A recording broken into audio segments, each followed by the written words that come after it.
Fala pessoal, tudo bem com vocês? Sim, o Cruzeiro está quebrado e a saída pode ser a refundação do clube. É o assunto desse vídeo, eu sou o Chico Garcia, seja bem-vindo, inscreva-se no canal. Vamos juntos, é uma situação preocupante, eu diria mais do que isso, calamitosa do Cruzeiro, mais até do que eu imaginava. Os dirigentes fazem isso porque clubes sempre são entidades sem fins lucrativos, só falta avisar eles, né? Que é uma entidade sem fins lucrativos. Alguns dirigentes não entendem dessa forma, acham inclusive que são entidades com muitos fins lucrativos, especialmente para eles. E aí quem paga é o torcedor, que vê o time dentro de campo não correspondendo, caindo para a Série B, às vezes até outras divisões. Quem sofre, né, é o torcedor que paga a sua mensalidade de sócio-torcedor, ou que compra o ingresso para ir no jogo, ou que tem que consolar o filho, que não entende, né, quando criança ainda vendo o time sendo rebaixado pela primeira vez na sua história. As pessoas que estão à frente dos clubes, e não é especialidade do Cruzeiro, a gente viu o Internacional passar por isso recentemente com uma direção que está respondendo processo judicial e criminal lá em Porto Alegre, por tudo que fez. É uma receita, uma cartilha que ela acaba culminando com o mesmo fim. Os caras que fizeram isso com o Cruzeiro talvez até não sejam penalizados, ou tomara que sejam, né, responsabilizados pelo que fizeram, mas como o dinheiro não era deles e eles se achavam impunes, eles vão fazendo e o sucessor é que dá conta do recado. Pois bem, eu nunca imaginei que isso pudesse acontecer com um clube de futebol do tamanho do Cruzeiro, mas se a gente olhar alguns exemplos, como por exemplo a Portuguesa, que é tão tradicional, que foi caindo e hoje está definhando, sem nenhum aporte, será que o Cruzeiro vai tomar o mesmo rumo? Bom, a situação é a seguinte, o Cruzeiro já tem uma dívida que beira R$1 bilhão. É uma dívida que ao final de 2019 ela chegou nesse valor. A gente já alertava que o Cruzeiro enfrentaria o maior desafio de um clube rebaixado, porque antigamente os clubes grandes, né, da Série A, aqueles que se mantêm na Série A, da elite do futebol, quando eles caíam para a segunda divisão, eles ficavam um ano ainda mantendo a receita de Série A. E aí faziam um acordo com a televisão, que para a TV era interessante passar esses jogos ainda em TV aberta ou na TV fechada, dependendo do acordo, e continuava pelo acordo com esses clubes um ano com a mesma receita. Se ele permanecesse 2 anos na segunda divisão, aí bom, a receita diminuiria drasticamente. Mas esse clube tinha a condição, diante disso, em relação até aos demais, de manter um elenco competitivo, até mais valioso, montar uma equipe de Série A e subir rapidamente. E não se afetava. Não é o caso dessa vez. Os moldes da negociação com acordos televisivos, ele mudou justamente esse ano. O clube que caísse para a segunda divisão, ele ficaria sem nada. Só que o que aconteceu? Numa projeção, numa estimativa do Cruzeiro se mantendo na Série A pelos próximos anos, o Cruzeiro já antecipou receitas até 2023, com receitas da Série A, que ele não estará. Pelo menos em 2020 não, né? Então, foi uma dívida acumulativa que ele não receberá e que ele vai ter que pagar em algum momento. Esse é um caso. O Cruzeiro deve 4 meses de salários atrasados. A receita é de R$15 milhões. Num cálculo simples, 60 milhões de dívidas com os jogadores, que não vai conseguir pagar agora porque não tem dinheiro. Isso vai para a justiça. E aí, isso vai ser pago ao longo dos anos.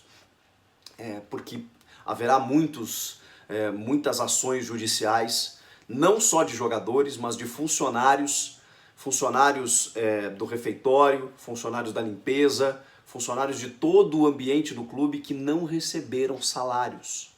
E isso obviamente, vai culminar em muitas ações judiciais que acabam onerando ainda mais o clube. O Cruzeiro tem uma dívida na FIFA, mais de R$50 milhões, que ele precisa pagar a primeira parcela já em janeiro de 16 milhões, caso contrário, ele poderá sofrer sanções severas da FIFA, que é a entidade máxima do futebol, entre elas, mais um rebaixamento. Ou seja, ele já está na B, caiu dentro de campo. Por conta de um julgamento, ele pode cair para C. E aí tem algo mais grave ainda. O Cruzeiro hoje, para vocês entenderem, o torcedor leigo, talvez o torcedor do Cruzeiro já saiba aquilo que eu vou dizer. Para quem não está muito por dentro, o grupo gestor do Cruzeiro, ele simplesmente pediu licença, ele se retirou. E quem assumiu foi um grupo transitório, um grupo gestor transitório, comandado por um CEO, que está tentando botar ordem na casa. E esse cara, ele está sugerindo duas coisas. A primeira é que o Cruzeiro se torne um clube empresa, que é o que o Botafogo quer, porque tem uma dívida próxima disso também, avaliada em 700 milhões de reais, a dívida do Botafogo. Clube empresa significa que esse clube ele não será mais uma entidade sem fins lucrativos. Ou seja, ele correrá muito mais risco de quebrar, de falir. Mas ele também conseguirá, com capital aberto, ter mais investidores. Isso dentro da economia, segundo alguns especialistas, favorece os clubes que hoje já funcionam basicamente como uma empresa, mas ainda tem essa fachada de uma entidade sem fim lucrativo, em que os dirigentes de forma amadora, né, e irresponsável, porque vão lá sem, digamos, sem nenhum cargo remunerado, e aí eles, claro, os irresponsáveis, né, os corruptos, acabam se aproveitando dessa condição para angariar dinheiro de forma ilícita. É o que acontece na prática.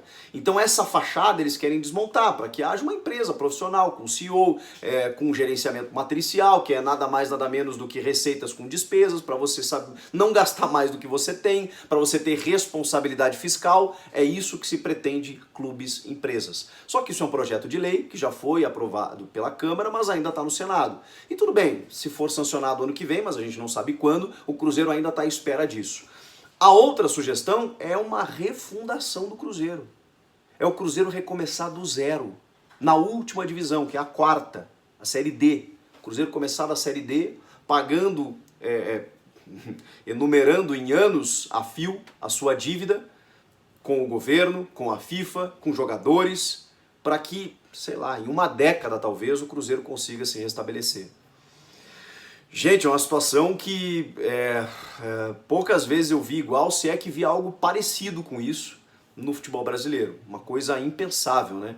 A gente imaginar que um Cruzeiro que tem o maior ativo possível que uma instituição pode ter, que é uma nação de torcedores.